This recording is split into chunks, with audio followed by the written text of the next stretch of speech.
शायद आपने सुनी हो या ना सुनी हो, मुझे कहते हुए भी शर्म आती है, लेकिन कौम को ये पता होना चाहिए कि साकिब निसार अपनी ऑडियो में ख्वाजा तारिक रहीम जो इमरान खान का वकील है, वो और साकिब निसार आपस में बात कर रहे थे। कह रहे थे मरियम बड़ा बढ़ बढ़ के बोल रही है, मरियम को ठोकने का कोई इंतजाम करो।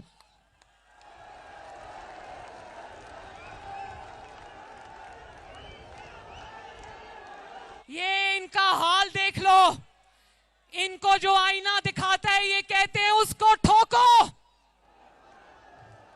ये मरियम नवाज की जबान नहीं है, ये साकिब निसार और इमरान खान के वकील की जबान है।